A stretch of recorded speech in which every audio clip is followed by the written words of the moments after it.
எப்படி இருக்கா ஐஸ்வர்யா? நீ நீங்கள் எப்படி இருக்கீங்க கௌதம்? நான் ரொம்ப உடைஞ்சு போயிருக்கேன் ஐஸ்வர்யா. அன்னைக்கு நீ உங்கள் அப்பா தான் முக்கியம்னு சொல்லிட்டு போனதை கேட்டு என்னால் அதை தாங்கிக்கவே முடியல. நீ என்னை பற்றி என்ன நினைக்கிறேன்னு எனக்கு தெரியல ஐஸ்வர்யா. ஆனால் எனக்கு ஒன்று ரொம்ப பிடிச்சிருக்கு. உன் கூட இருந்தால் என் வாழ்க்கை நல்லா இருக்கும்னு எனக்கு தோணுது.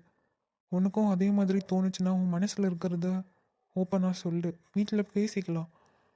அன்னைக்கு நீ சொன்ன பதில் உங்கள் அப்பா தான் முக்கியம்னு நீ சொல்லிட்டு போன. ஆனால் என்னை பிடிச்சிருக்கு பிடிக்கலன்னு நீ சொல்லவே இல்லை. அது அது வந்து கௌதம், உன் விருப்பம் இல்லாமல் இங்கே எதுவுமே நடக்க போகிறது இல்லை ஐஸ்வர்யா. உனக்கு என்ன பிடிச்சிருக்கா இல்லையான்னு இப்போவாது சொல்ல.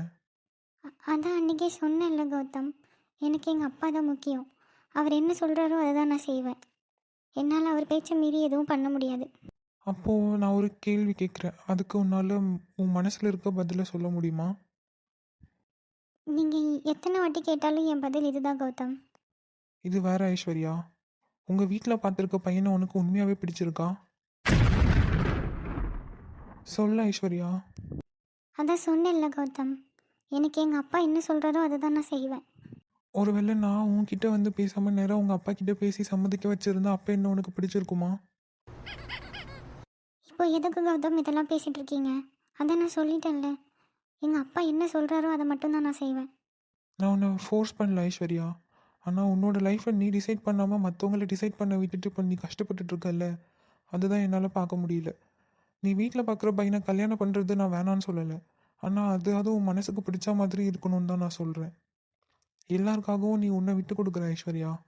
இப்போ கூட பார்த்தியா, நான் உன்கிட்ட கேட்ட கொஷின் எதுக்குமே ஆன்சர் வரல. என்ன பிடிச்சிருக்கான்னு கேட்டேன், அதுக்கும் நீ ஆன்சர் பண்ணல. வீட்டில் பார்த்த பையனையாவது பிடிச்சிருக்கான்னு கேட்டேன், அதுக்கும் நீ ஆன்சர் பண்ணலை. இப்படி எல்லாருக்காகவும் உன்னை நீ கஷ்டப்படுத்தி என்ன ஆக போகுது சொல்லு? மற்றவங்களா போய் வாழ போகிறாங்க, நீ தானே வாழ போகிற. ஓ, இவர் தான் அவரா? அன்றைக்கி காரில் வந்தவர் இவர் தானே? பரவாயில்ல, பார்க்க நல்லா தான் இருக்காரு. சரி, இவ என்ன சொல்லியான்னு எதுவும் தெரியல. பேசிட்டு வரட்டும், பார்ப்போம். ஐயா, இந்த அக்கா ஆட்டோக்கு முன்னாடி நின்று என்ன பண்ணி கிடக்கு? ஒருவேளை நம்ம அக்கா பேசியதை ஒட்டு கேட்டு நடக்காளோ? இது ஒன்றுன்னா ஊர் ஃபுல்லாக 9 போய் கதை கதையாக சொல்லிட்டு தெரியுமே. சே, இப்போ என்ன பண்ணியது? இப்படியே அவளை விட்டுட்டும் போக முடியாது. வேற அங்கே ஊருக்குள்ளே போய் என்னென்ன கதை சொல்லி வைக்குமோ தெரியல. பேசாமல் நம்ம அக்காவை கூட்டிகிட்டு போயிடுவோம். எதுவாக இருந்தாலும் ஃபோன் பண்ணி பேசிக்கோன்னு சொல்லிக்கிடலாம். நான் உன்னை ஃபோர்ஸ் பண்ண மாட்டேன் ஐஸ்வர்யா. இது உன்னோட லைஃப். மற்றவங்களுக்காக இல்லாமல் கொஞ்ச நேரம் உனக்காக யோசிச்சு பாரு. உன் வாழ்க்கை எப்படி இருந்தால் நல்லா இருக்கும்னு உனக்கு தோணுதோ அந்த முடிவை மட்டும் எடு. நான் இன்னும் 2 நாளில் யூஎஸ் போகிறேன் ஐஸ்வர்யா. அதுக்குள்ளே நீ எதுவாக இருந்தாலும் ஒரு நல்ல முடிவாக சொல்லு. அப்படி இந்த 2 நாளில் நீ எதுவுமே சொல்லலைன்னா உனக்கு என்ன பிடிக்கலன்ட்டு நான் பாட்டு கிளம்பி போய்கிட்டே இருப்பேன். ஏன்னா இங்கேருந்து உன்னோட கல்யாணத்தை பார்க்குற அளவுக்கு என் மனசில் தைரியம் இல்லை ஐஸ்வர்யா. உனக்கு என்ன பிடிச்சிருக்குன்னா இந்த 2 நாளுக்குள்ளே சொல்லு. இல்லைன்னா ஒன்றும் பிரச்சனை இல்லை. உனக்கு பிடிச்ச மாதிரி ஒருத்தரை கல்யாணம் பண்ணிக்கிட்டு சந்தோஷமா இரு.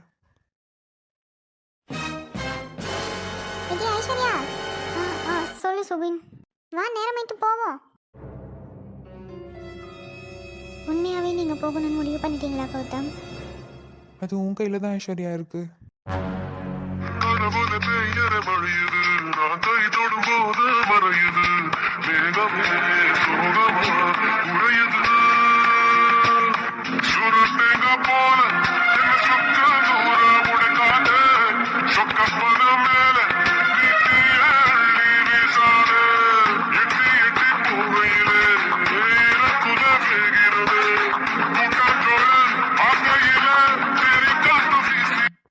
ஐசு, வா, நேரமாயிட்டு.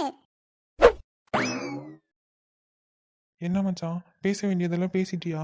என்ன சொன்னா ஐசு? அவளுக்கு பிடிச்சிருக்கு இல்லைன்னு எதையுமே சொல்ல மாட்டாடா.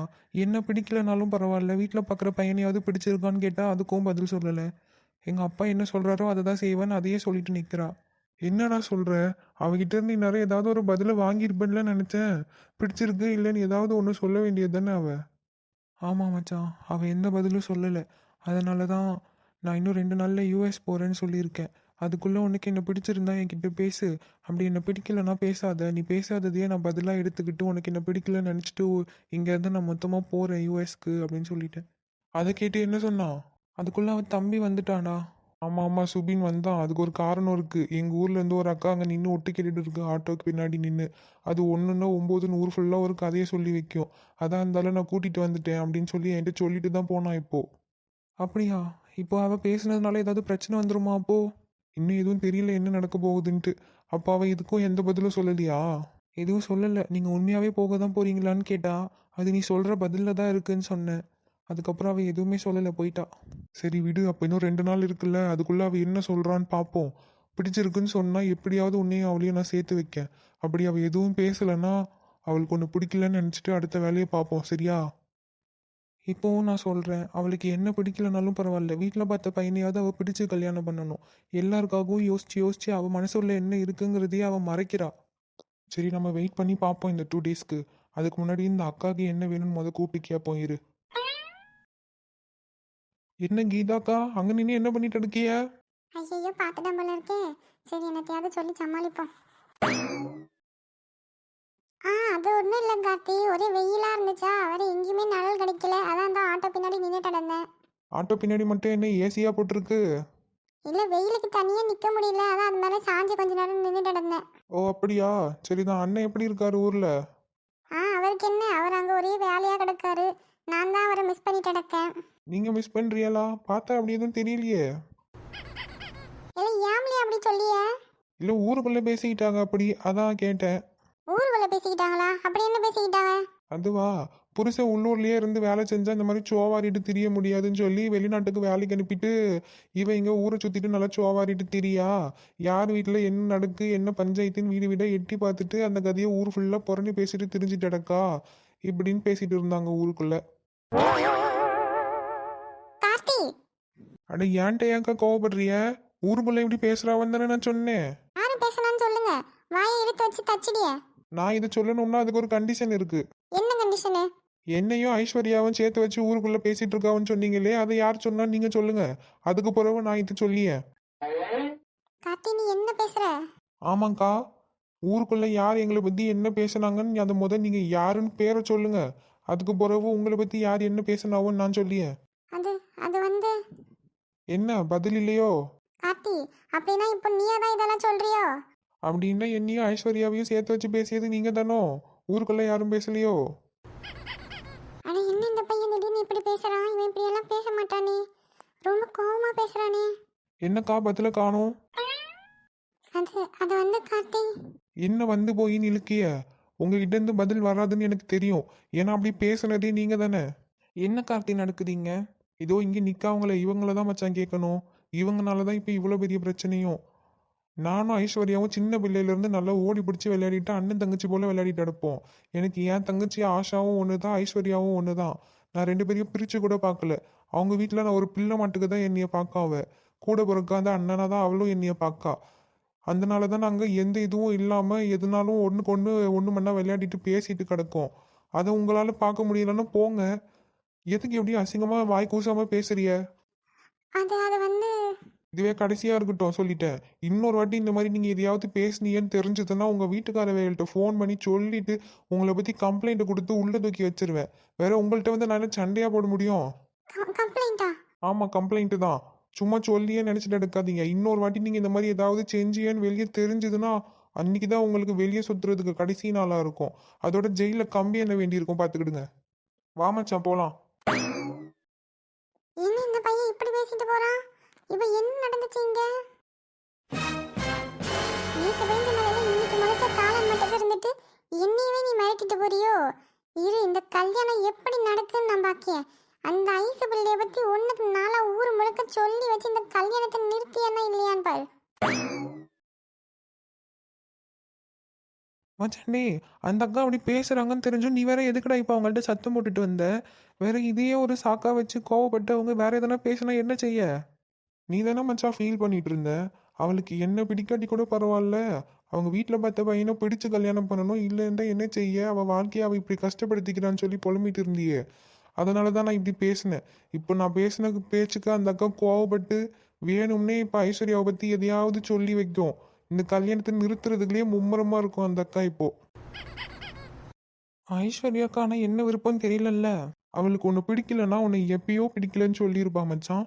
அவளுக்கு ஒன்று பிடிச்சிருக்கு, ஆனால் ஏற்றுக்க தயங்குறா. அது வெளியே சொல்ல பயப்படுறா. அவங்க அப்பா ஏதாவது பண்ணிக்கிடுவாரோன்னு ஒரு பயம். அவங்க அப்பா நேற்று வந்து இந்த கல்யாணம் நடக்கலைன்னா நான் செத்துருவேன்னு சொல்லியிருக்காரு. அந்த பயத்தில் தான் அவள் இப்பயும் வாயை திறந்து பேசாமல் கிடக்கா. மற்றபடி அவளுக்கு ஒன்றும் பிடிக்காமலாம் இல்லை. இது கூடவா தெரியல உனக்கு? என்ன மச்சான் சொல்ற? அவங்க அப்பா செத்துருவேன்னு சொன்னாரா? ஆமா, அவங்க அப்பா கிட்ட போய் எனக்கு இந்த கல்யாணம் வேணாம், எனக்கு இதுல விருப்பம் இல்லை, நான் வேணா வீட்லயே கிடக்கேன், வேலைக்கும் போகல, படிக்கவும் இல்லை, உங்க பேச்சை கேட்டுக்கிட்டு நான் வீட்டுக்குள்ளேயே கிடக்கேன், ஆனா இப்போ கல்யாணம் வேணான்னு சொல்லி அழுதுருக்கா. அதுக்கு அவங்க அப்பா இப்படி சொல்லியிருக்காரு. ஆமா, இதெல்லாம் உனக்கு எப்படி தெரியும்? பொண்ணுங்களுக்கு பிடிக்கலன்னா பிடிக்கலன்னு மூஞ்சிக்கு நேரம் சொல்லுவாங்க, இப்படி இழுத்தடிக்க மாட்டாங்கலாம் பேசுறியே. இது என்னலையே ஏம்லே இப்படி கேட்க? ஆமா, என் கூட தானே சுத்திட்டு இருக்க, வேற பொண்ணுங்க எப்படி யோசிப்பாங்க என்னெல்லாம் கரெக்டா சொல்லுதியே, அதனாலதான் கேட்க. அட சும்மா இல்லே, என் தங்கச்சி இப்பதான் சொல்லிட்டு இருந்தா, அங்க உங்க ரெண்டு பேரையும் பேச்சுங்கன்னு சொல்லிட்டு விட்டுட்டு நாங்க போய் ஜூஸ் குடிச்சிட்டு இருந்தோம் ஒரு கடையில நின்று. அப்பதான் கேட்டேன், ஐசு பிள்ளைகிட்ட ஏதாவது பேசுனியாம்மா, அவ என்ன சொல்லியா அப்படின்னு. அப்பதான் அவளே சொன்னா, அவளுக்கு உங்க ஃப்ரெண்டை பிடிக்கலன்னா பிடிக்கலன்னு அப்பயே சொல்லியிருப்பா, அவளுக்கு பிடிச்சிருக்கு ஆனா ஏத்துக்க தான் பயப்படுறா, அவளுக்கு கொஞ்சம் ரீசன்ஸ்லாம் இருக்கு, இன்னைக்கு அவங்க அப்பாவும் இப்படி நேற்று பேசுனது கேட்டு அவ பயந்து போயிருக்கா, அது இல்லைன்னா பரவாயில்ல அப்படின்னு சொல்லி அவ தான் சொன்னா. அப்பதான் எனக்கே தெரியும். அப்போ நம்ம ரெண்டு பேருமே இந்த பொண்ணுங்களை பற்றி புரிஞ்சுக்கிறதுல தற்கொலையாக தான் இருந்திருக்கோன்னே. மச்சான், இப்படியெல்லாம் ஓப்பனாக பேசி நம்மளே அசிங்கப்படுத்திக்கிற கூடாது. நம்மள டீசென்ட் கைஸ். பொண்ணுங்கன்னா கொஞ்சம் மரியாதையும் நமக்கு பயமும் இருக்குது, அது இருக்கணும். அதனால தான் நம்ம இப்படி கிடக்கோம். அதை இப்படியும் சொல்லி சமாளிச்சுக்கிடலாம்ல. பாரு பாத்திரம் அவ்வளவும் அந்த ஆளை போட்டது போட்டபடி கிடக்கு. எங்கே சோவாரிட்டு தெரியாலோ தெரியலம்மா. காலையில் ஒரு கறி வச்சோம், கூட்டு வச்சோம், சோறு பொங்கியும், வீட்டில் கிடக்க வேலையை செஞ்சோம், புருஷனை வேலைக்கு அனுப்புவோம், பிள்ளைக்கு என்ன வேணும் ஏது வேணும்னு பார்த்து செய்வோம். எதுவும் கிடையாது. ஏதோ கடமைக்கு ஏதாவது ஒன்றுத்துக்கு சமைச்சு வச்சேன்னு சொல்லி ஒரு கறியை மட்டும் வச்சுட்டு ஓடிடுவா. சோறு பொங்கி சாமான் தேய்ச்சி வீட்டில் கிடக்கிற இந்த துணிமணி எல்லாம் வாரி போட்டு துவைச்சி வீட்டை தூத்து எம்மா எல்லா வேலையும் நானே செய்ய வேண்டியதாக இருக்குமா. எனக்கு பிள்ளைன்னு ஒன்று பெற்று கட்டி வச்சோம்ல, அந்த எருமைக்கு ஒரு கூறும் கிடையாது. இவ இப்படியெல்லாம் செய்யான்னு சொன்னாலும் அவன் காதில் வாங்கிக்கிட மாட்டேக்காமா. அவன் பொண்டாட்டி பேசியதையே வியாத வாக்க நினச்சி என்னைய போட்டு கொடுமைப்படுத்திட்டு கிடக்கானுங்க. ச்சே. ஏமா என்ன, எதுக்கு இப்படி கடந்து கத்தின்னு எடுக்க? ஆமாம், நீ இங்கே நின்று என்ன செய்ய? ஆமாம்லே, கல்யாணத்துக்கு பிறகு பெத்த தாய் பேசினாலே கத்தியா மாதிரி தான் கேட்கும் உனக்கு. நான் எதுக்கு இங்கே நிற்கன்னு கேட்டேன். வேற நான் இங்கே நின்று இந்த வேலையெல்லாம் செய்கிறேன்னா வேற அடுத்த வேலை சோறு எங்கே தரையில் போட்டு திம்பியோ? ஏமா என்ன ஆயிட்டு இப்போ? என் பிரேமா செஞ்சிருப்பல்ல, இதெல்லாம் நீங்க ஏன் செய்றிய? யார் உன் பொண்டாட்டியா? இப்போ மவராசனே உன் பொண்டாட்டி வீட்டில் இருக்காளா இல்லையான்னு உனக்கு தெரியுமாடே? வீட்டில் இல்லையா? வீட்டில் இல்லாமல் எங்கே போனா பிள்ளைய ஒத்தையில விட்டுட்டு? இதே அவ எப்போ வீட்டில் தங்கினா இப்போதான் நீ புதுசாக கேட்க. தினமும் பாட்டா பாடிட்டு கிடக்கனே உன் காதில் விழுகலையோ செவிடா நீ? ஏமா என்னம்மா சொல்லிய? அவ ஏதோ கொஞ்ச நேரம் வேலையெல்லாம் முடிச்சுட்டு போவேன்னு தான் சொன்னேன் என்கிட்ட. வேற இன்னைக்கு போட்டதுல அந்தெல்லாம் போட்டுட்டு போயிருக்கா. தினம் இதான் நடக்கும். பாத்திரம் ஏதோ ஒன்று ரெண்டு கிடந்தா மட்டும் தேய்ச்சி வச்சுட்டு போவா. இந்த மாதிரி ஒரு சிங்க் மொத்தமாக கிடந்ததுன்னா அந்தால போட்டுட்டு அப்படியே காணாமல் ஓடிடுவா. ஏன்னா அப்போ தான் நான் தேய்ச்சி வைப்போம்ல. உன் பொண்டாட்டி நல்ல ஐடியாவோட தாமலே வேலை செய்யா. நீ தான் எதுவும் செவிடங்காதில் சங்குதுன மாதிரி நான் என்ன சொன்னாலும் உன் காதலையே விழாகுதே. அவ எல்லா வேலையும் முடிச்சுட்டு போவேன்னு என்கிட்ட சொல்லிட்டு இருந்தா. அதனால தான் நான் எதுவும் கேட்காம கம்முன்னு இருந்தேன். வேற இன்னைக்கு வரட்டும், அவளை நான் உண்டு இல்லைன்னு பார்க்கேன். இந்த வெயில் காலம் வந்ததுல இருந்து எவனும் வந்து டீ குடிக்க மாட்டேக்காமா. நம்ம பேசாம ஜூஸ் கடையா மாத்திட்டு போயிடலாமான்னு இருக்கு. அடிக்கிற வெயிலுக்கு இந்த டீ சைக்கோங்க மட்டும்தான் வந்து ஒருத்தர் ரெண்டு பேர் டீயை குடிச்சிட்டு போறானுவ. மத்த எல்லாம் வெயில் தாங்காம எனக்கு ஜூஸை கொடு, ஐஸ்கிரீமை கொடுன்னு வாங்கிட்டு எடுக்கானுங்க. அதான் இன்னைக்கு அவ்வளவையும் வாங்கி போட்டு குவிச்சு வச்சிருக்குல்ல, அவன் வந்து என்ன வாங்கியான்னு பார்ப்போம். அடே யாரு இது? எங்க முனுசாமி தாத்தாவா? ஆமா ஆமா, நானே தான். அவன் என்ன தாத்தா இந்த வெயிலுக்குள்ள வந்திருக்கிய? டே மூக்குப்படி இல்லடே, நானும் காலையில இருந்து எவனாவது கடை பக்கம் போவானுவ வாங்கி கொண்டு வந்து தர சொல்லலாம்னு பார்க்கேன். இந்த வெயிலுக்கு பயந்துட்டு ஒரு பையனும் வெளியே வர மாட்டேக்கான். அதனாலதான் நானே போலி நடையா நடந்து வந்துட்டேன். ஐயோ இந்த கிழமை நிற்கானோ? அட நம்ம சாந்தி வந்திருக்காப்புல இருக்கே. அட அதுக்காண்டியா நடந்து வந்திய? அங்க யார்கிட்டனா ஒரு போனை வாங்கி பேசியிருந்தியாலே நானே கொண்டு வந்து கொடுத்துருப்போம்ல. இந்த வியாகாத வெயில நடந்து வந்திருக்கிய, குச்சியா ஊனி ஊனி. வேற எங்கன்னா மயக்கம் கீக்க போட்டு விழுந்திருந்தியானா என்ன செய்ய? இதே மயங்கி விழுகிறதுக்கு நான் என்ன வயசான கேள்வி கட்டியா? ஆமாம் ஆமாம், இந்த அளவுக்கு இளவு திரும்புது இப்போதான். என்னையா இப்படி பேசுறிய? யாரும் எப்படிட்டே பேச சொல்லிய? ஏதாவது கேள்வி கட்டியா தான் அந்த மாதிரி எல்லாம் செய்யும். எனக்கு என்ன வயசாயிட்டு? இப்ப நினைச்சாலும் இன்னொரு கல்யாணம் பண்ணுவேன் நானு. என்ன சாந்தி என்ன சொல்லிய? ஏய் என்ன எதுக்குயா கேட்க? ஆமா, உன்னை கேட்கவும் வேற யாரை கேட்க முடியும்? நீ தானே எனக்கு அர்த்தமாவ. மாமனை கண்டு காணாம நிக்கிய. சொல்லி எப்ப கஞ்சி ஊத்த போற மாமனுக்கு? குசும்ப பத்தி அந்த கிழவனுக்கு காடு வாங்குது, வீடு போங்குது. இப்போ வந்து மாமனுக்கு கஞ்சி ஊத்தன்னு சொல்லி கேட்கா. எட்டி யாரை பத்திட்டு கிளவுங்க? நான் நினைச்சா இப்ப கூட 4 பொண்ணு கல்யாணம் பண்ணுவேன். என்னைய பார்த்தா கிளவுங்க. ஆமா பண்ணுவாரு. நடந்து வர முடியாம குச்சியை ஊனி ஊனி நடந்து வாரியே. இதுல இப்போ உங்களுக்கு 4 கன்னியான்னு வேணுமோ? ஆசைய பத்தியா இந்த கிழவனுக்கு? ஆசைப்படியதுக்கு என்னலே அளவு கிடக்கு? நம்ம இஷ்டத்துக்கு ஆசைப்பட வேண்டியதுதான். ஆமா ஆமா, கொள்ளு பேரன் கொள்ளு பேத்தி எல்லாம் எடுத்த வயசுல இந்த ஆளுக்கு இந்த பேச்ச பத்தியா? இதுவும் பேசுவேன், இதுக்கு மேலேயும் பேசுவேன். உன்னைய வீட்டுல வச்சு உன் மவனும் மருமகளும் கஞ்சி ஊத்துறானுவல்ல, அந்த கொழுப்பு தானே உனக்கு. அமைதிக்கு பெயர்தான் சாந்தி, அந்த அலைகளில் ஏதடி சாந்தி, உன் பிரிவினில் ஏதடி சாந்தி, உன் உறவினில் தானடி சாந்தி, சாந்தி. ஐயா என்ன நடக்கீங்க? அதாமலே நானும் கேட்க, இந்த கிழவனுக்கு மூளை மங்கிட்டுன்னு நினைக்கேன். அதான் இப்படியெல்லாம் பண்ணிட்டு தெரியும். அட போட்டி, அத்தை மவளாச்சேன்னு வான்ட்டு வந்து கேட்ட கஞ்சி ஊத்துன்னு சொல்லி நீ ஊத்தாட்டி என்ன? எனக்கு மாமா மவ சொக்கா இருங்க அது இதுன்னு எதுலையாவது இருந்து எவ்வளவு வந்து ஊத்துவா. நான் அங்கேயே குடிச்சுக்கிடியேன். போ. அண்ணன் எங்களுக்கு போக தெரியாதோ? கிழவா ஆளும் மண்டையும் பாரு நல்லா. இந்த தள்ளாடுற வயசுல இவனுக்கு கஞ்சி ஊத்துறதுக்கு ஆள் வேணுமா? இவ என்னவே நடக்கீங்க? என்ன பாட்டெல்லாம் பாடிட்டு இருக்கிய? சரி, எனக்கும் பொழுது போக வேணாமாண்டே. நானும் எப்படிதான் அமைதியா வீட்டுக்குள்ளேயே உட்காந்துட்டு எடுக்க. இந்த மாதிரி வெளியே தெருவில் எங்கன்னா வரும்போது இப்போ யாரையாவது வம்பிழுத்தாதான் இன்னைக்கு நாள் ஓடுது. இன்னைக்கு இவ சிக்குனா நாளைக்கு யாருன்னு பார்க்கணும். சரி, நீ மூக்கு பொடிய கொடு, நான் வீட்டுக்கு போறேன். வேற வெயில் தாங்க முடிய மாட்டுக்கு. நிர்மலாக்கா, உங்க கை பட்டாலே விஷமும் அமிர்தமாயிடும் போல இருக்கே. சீம்பாலு என்ன டேஸ்டா இருந்தது தெரியுமாக்கா? எனக்கு போதும்டே, அதான் என்னென்னத்தையோ பேசி வாங்கி கொட்டிக்கிட்டெல்லாம் வயிற்றுக்கு. வேற இன்னும் எதுக்கு ஐஸ் வச்சுட்டு எடுக்க? நைட்டு சாப்பாட்டுக்கா? ஆனா அவ கிடக்க கண்டுக்காதியாக்கா, அவளுக்கு பொறாம. எனக்கு எதுக்கிட்டி போறாம? ஏற்கனவே நான் இங்கே வயிற்றுல நெருப்பு கட்டிட்டு உட்காந்துட்டு எடுக்கேன். என் மாமியா அங்கே என்ன வத்தி வைக்கிதோ தெரியல என் வீட்டுக்காரவங்கிட்ட. காலையில் வந்து வேற வீட்டில் போட்டதாக இருந்தாலும் அப்படியே விட்டுட்டு ஓடியாந்துட்டு உன் பின்னாடியே நானும் வேற போய் தான் என்ன ஏதுன்னு பார்க்கணும். ஐயா அப்படியா பிரேமா? வீட்டுல என்ன வேலை கிடக்கும் அதை முடிச்சிட்டு நீ வெளியே வேண்டியது தானே. வேற உன் மாமியார் வேற கிடக்கு கத்திட்டு கிடக்குமே, அப்புறம் அந்த வேலை செய்யல இதை செய்யலன்னு சொல்லி. அட இந்த மாமியார்களுக்கு வேற வேலை என்னங்க கிடக்கு? என்னத்தையாவது குறை சொல்லிட்டே அடுப்பாளுவ. அதுக்கு தான் நானெல்லாம் என் மாமியாரெல்லாம் ஊர்லயே விட்டுட்டு இங்கே ஓடியாந்துட்டேன். ஆமா, நீ எல்லாம் உன் மாமியார் கூட இருந்திருந்தேன்னா உன்னைய என்னைக்கோ டிவோர்ஸ் பண்ணி அனுப்பியிருப்பான் உன் புருஷங்காரன்.